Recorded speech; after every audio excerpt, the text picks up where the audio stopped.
Welcome to the deep dive.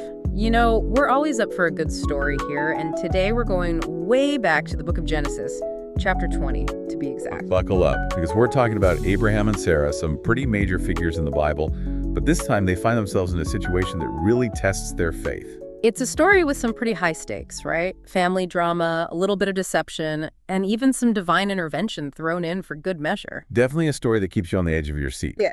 But beyond the drama, it really digs into these timeless questions about trust, cultural clashes, and what happens when our faith is put to the test. So let's set the stage for our listeners. Abraham and Sarah are on a journey, and they end up in this new land ruled by a king named Abimelech. Now, for whatever reason, Abraham decides to tell Abimelech that Sarah, his wife, is actually his sister. What's going on there? What would make someone do that? It's a bit of a head-scratcher, isn't it? Yeah. Especially considering Abraham's supposed to be this chosen one, right? Right. But I think it reveals something really human about him. He's afraid. He's stepping into unknown territory, unsure of the customs and laws. And let's face it, ancient times could be pretty dangerous. He's thinking about survival, maybe even thinking a foreign king might be more likely to kill a husband than a brother to take his wife. It definitely adds a layer of complexity to his character, doesn't it? So Abimelech, being none the wiser, takes a liking to Sarah and, well, brings her into his household. Talk about a recipe for disaster. But that's when things get really interesting, right? God steps in. Oh yeah, we're talking full-on divine intervention here. Yeah. God appears to Abimelech in a dream, spells out the whole situation that Sarah is actually married to Abraham. It's a pretty clear message, don't you think? Definitely makes you think about how important marriage was considered back then. Not just a social agreement, but something much bigger, something God himself felt the need to protect. Exactly. And it also makes you wonder about the position of women in that society. I mean, Sarah's fate is literally being decided by the men around her. It's a stark reminder of the power imbalances that existed, and sadly still exist in many ways throughout history. So back to the story. Abimelech, after getting this news flash from God, goes straight to Abraham. You'd expect some fireworks, right? But here's where things take another unexpected turn.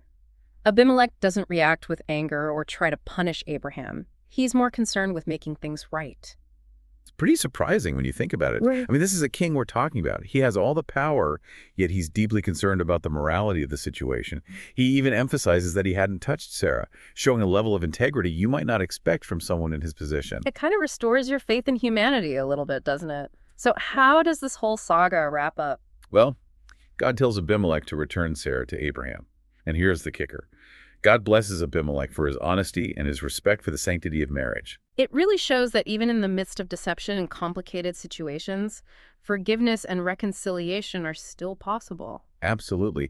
And, the story doesn't let Abraham off the hook completely. He's still responsible for his actions, even if they were driven by fear. It makes you wonder, what would we have done in his shoes? Would we have had the courage to trust God completely, or would we have given in to the same fears?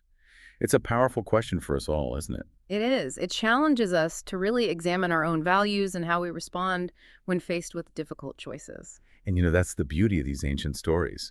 They might be thousands of years old, but the questions they raise about faith, morality, and human nature are as relevant today as they ever were. That's a great point. So as we wrap up this deep dive, it's clear that this isn't just a story about Abraham and Sarah. It's a story about us. It's a story about the choices we make, the consequences we face, and the potential for redemption that always exists. And it leaves us with plenty to ponder, doesn't it? Like, if we were in Abimelech's position, how would we have reacted to that whole situation? It's a question worth sitting with for a while, that's for sure. It really is.